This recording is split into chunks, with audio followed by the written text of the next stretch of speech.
Baik anak-anak, silakan disiapkan dulu untuk dipimpin untuk berdoa. Semua siap. Doa mulai.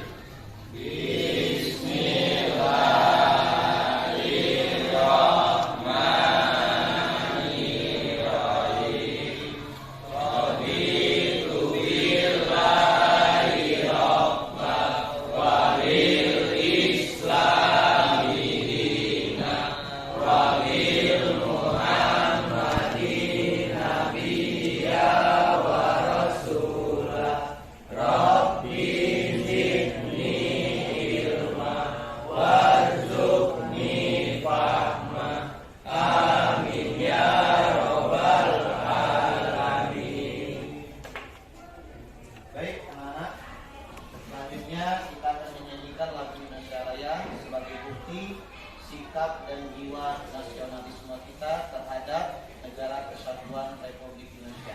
Kepada anak-anakku semuanya, silakan sejenak untuk berdiri.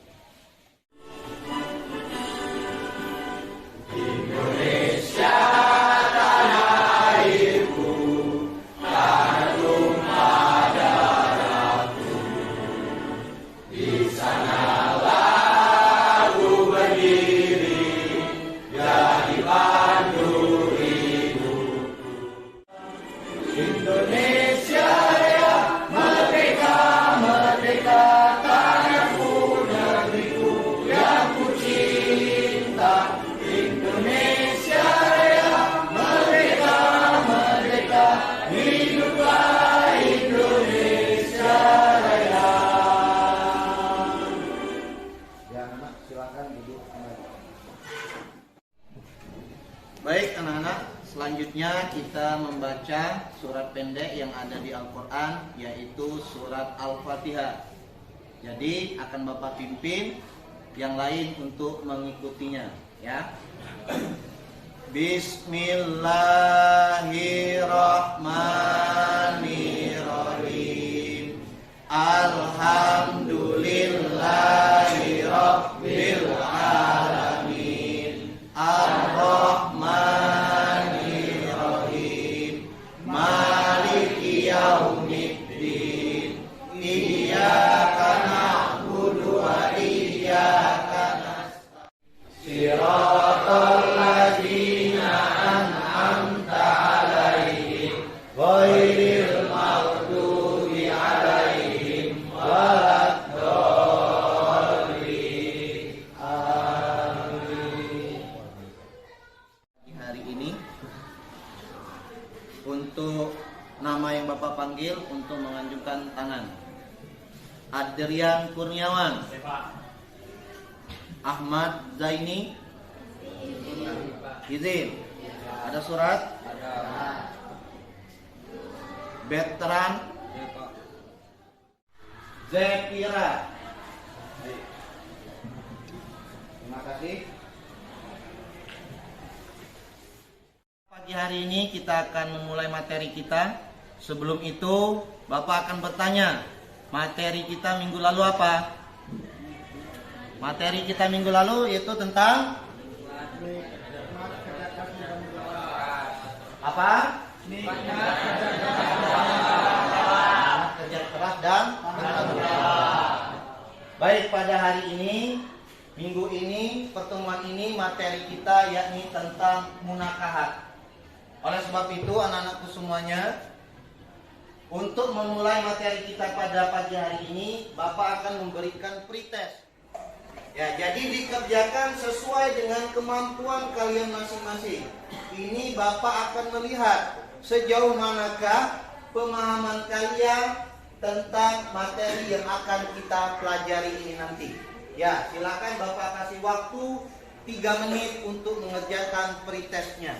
Kalian sudah mengerjakan pretest. Di situ kalian sudah dapat melihat sejauh mana kemampuan kalian, pemahaman kalian tentang materi yang akan kita pelajari ini nanti. Baik, untuk saat ini tadi sudah Bapak kirimkan LKPD yang sudah Bapak kirim ke grup, ya.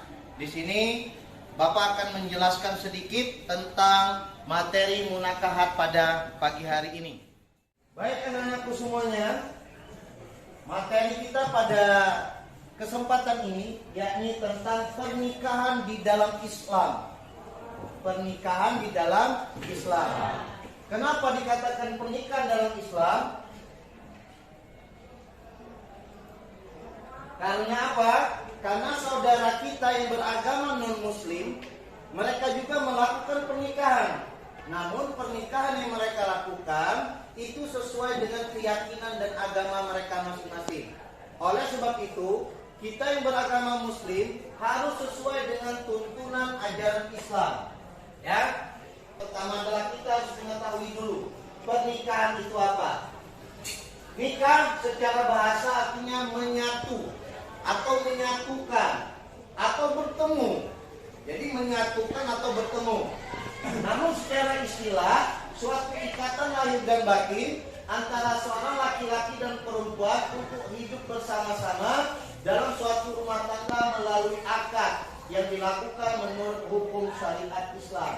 Nah, di sini perlu digarisbawahi bahwasanya nikah itu adalah ikatan lahir dan batin. Ini dalilnya, dalil pernikahan. Untuk dalil pernikahan,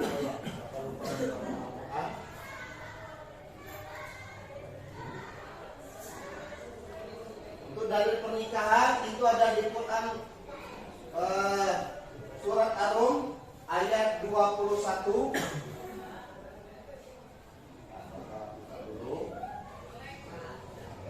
Kalau yang di layar itu khawatirnya tidak kebaca oleh anak-anakku semuanya.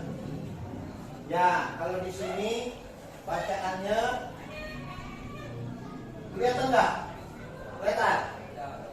Baik, coba Bapak baca dulu. Nanti sesudah Bapak membaca, nanti kalian mengikuti. Bapak baca terlebih dahulu. A'udzubillahi minasyaitonirrajim. Bismillahirrahmanirrahim.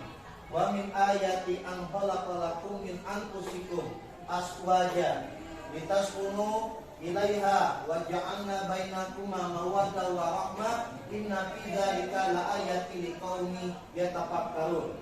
Ya, ikuti. Bismillahirrahmanirrahim. Bismillahirrahmanirrahim. Wa min ayati an khalaqalakum min anfusikum azwaja litaskunu ilaiha wa ja'al bainakuma mawaddah wa rahmah inna fi dzalika liayati liqaumin yatafakkarun. Yang artinya di antara tanda-tanda kekuasaannya ialah dia menciptakan untukmu istri-istri dari jenismu sendiri supaya kamu cenderung dan merasa tentram kepadanya dan dijadikannya di antara rasa kasih dan sayang.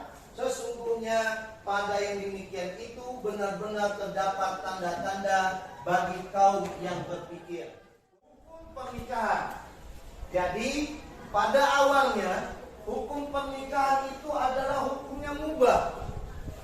Hukum pernikahan itu adalah mubah, boleh. Apa hukum mubah? Boleh. Namun hukum ini tadi akan berubah ketika ada kondisi dan lingkungan. Jadi hukumnya tadi awalnya adalah mubah, namun terpengaruh oleh kondisi dan lingkungan, maka hukumnya akan berubah. Kita lihat, wajib orang yang telah mampu menikah, bila tidak menikah khawatir dia akan terjerumus ke dalam perzinahan.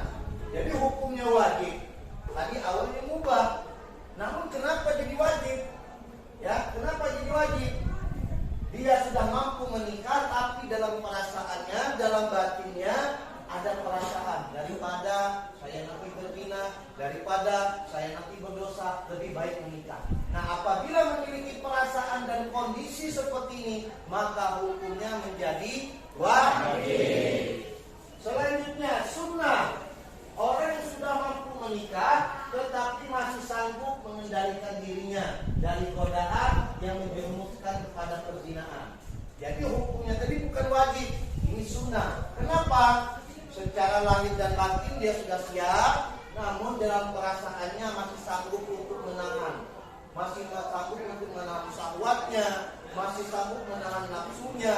Karena apa? Masih ada tujuan yang lain. Saya menyelesaikan kuliah dulu, saya menyelesaikan S1 saya dulu, saya menyelesaikan S2 saya dulu, saya mencari pekerjaan yang tetap dulu. Tetapi saya sanggup untuk menahan syahwat saya. Maka apabila punya perasaan seperti ini, kondisi seperti ini, maka hukumnya menjadi sunnah. Selanjutnya makruh. Orang yang akan melakukan pernikahan dan telah memiliki keinginan hasrat, tetapi ia belum mempunyai bekal untuk memberikan nafkah tanggungannya. Jadi berubah lagi hukumnya, ya. Yang tadi wajib, yang tadi sunnah, sekarang menjadi makruh. Kenapa? Dia belum siap secara lahir dan batin. Mungkin secara batin dia sudah siap, namun secara lahir dia belum siap. Misal, belum punya pekerjaan, dia berpikir kalau saya nikah nanti anak saya, istri saya nanti mau dikasih makan apa? Nanti kami tinggal di mana? Apa yang mau saya kasih? Khawatir dia. Nah, punya kondisi seperti ini, kekhawatiran seperti ini, inilah yang disebut dengan hukum makruh. Paham? Selanjutnya haram. Orang yang akan melakukan pernikahan tetapi ia belum mempunyai niat yang buruk, seperti niat menyakiti perempuan atau niat buruk lainnya. Jadi dia menikah itu punya tujuan. Bukan tujuannya lillahi ta'ala karena Allah, tapi tujuannya ada yang untuk merusak, merugikan ataupun membawa kemudaratan. Contoh, Bapak ingin menikah dengan si A, tapi dalam kondisi perasaan Bapak, niat Bapak, nanti kalau saya sudah menikah, saya kasih racun, sesudah saya kasih racun, saya ambil harta. Ini punya niat yang jelek, ya kan? Maka niat seperti ini, pernikahan seperti inilah disebut dengan hukumnya haram. Hukum Allah di atas segalanya. Paham? Jadi satu, agama. Yang kedua, ketika ingin menikah, carilah pasangan yang memiliki akhlak dan kepribadian yang baik. Akan berdampak kepada keturunan kita nanti. Apabila suaminya, calon suaminya, akhlaknya buruk, perangainya buruk, kepribadiannya buruk, khawatirnya apa? Nanti keturunannya pun akan menjadi buruk. Begitupun juga calon istri harus memiliki akhlak yang bagus, perangai yang bagus, sikap yang bagus, kepribadian yang bagus. Karena apabila semuanya bagus, insya Allah akan terlahirlah bibit atau memiliki keturunan yang sesuai dengan perintah Allah, yaitu yang berakhlak dan memiliki kepribadian yang baik. Baik anak-anak, mungkin penjelasan secara umum telah Bapak sampaikan tentang materi munakahat. Oleh sebab itu nanti akan Bapak bagi kelompok, yang mana kelompok itu nanti akan berdiskusi tentang materi-materi kita pada pagi hari ini. Baik, untuk kelompok 1 dari sini, meja pertama, silakan dibuka LKPD yang sudah Bapak kirim di WhatsApp group. Silakan kalian berdiskusi.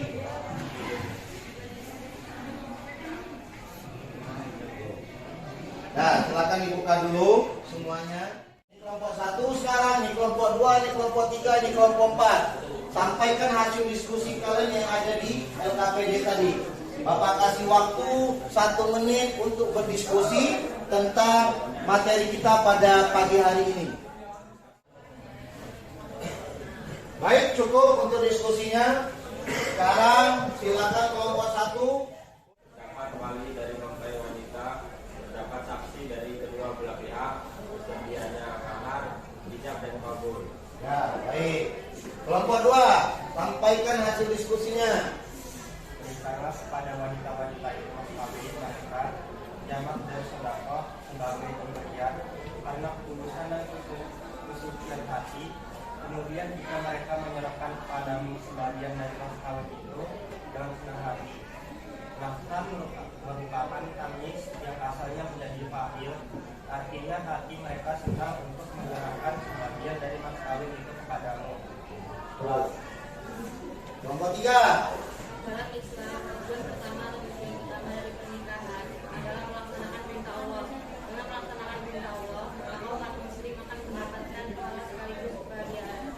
Kebahagiaan ini menyangkut semua hal termasuk rezeki, sehingga bagi umat muslim yang sudah menikah tak perlu khawatir mengalami jodoh.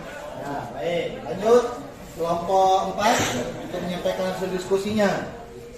Hasil diskusinya, akad nikah secara online hukumnya tidak sah jika tidak memenuhi salah satu syarat sah ijab kabul akad pernikahan, yakni dilaksanakan secara ittihadul al-najis dengan lafaz yang syar'i dengan istihab. Ya, baik. Terima kasih kepada anak-anak semuanya sudah menyampaikan hasil diskusinya. Semuanya diskusinya baik.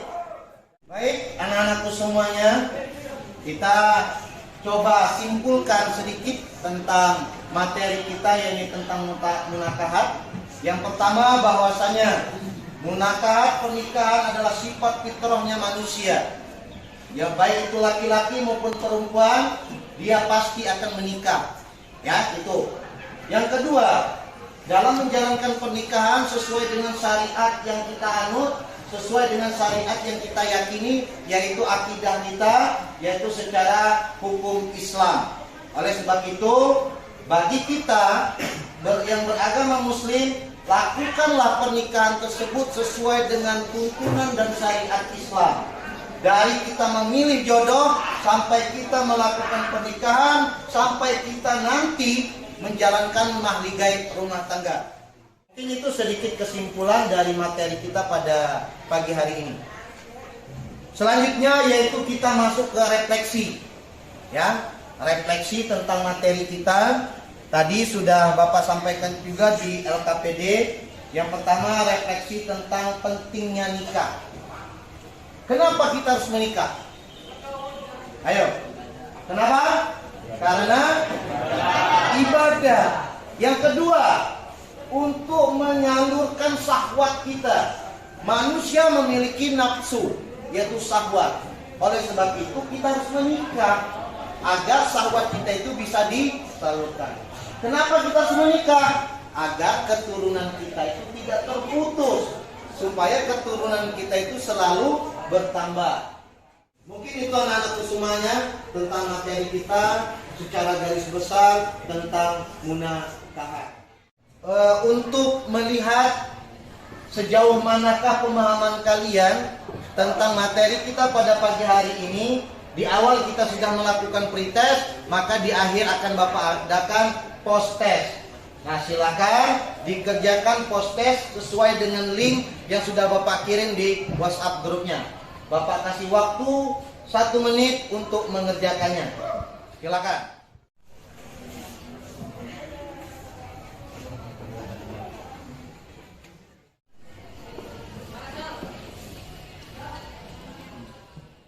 Sesudah materi Bapak berikan, maka Bapak memberikan post test. Bapak akan melihat sejauh mana pemahaman kalian tentang materi yang telah Bapak berikan kepada kalian.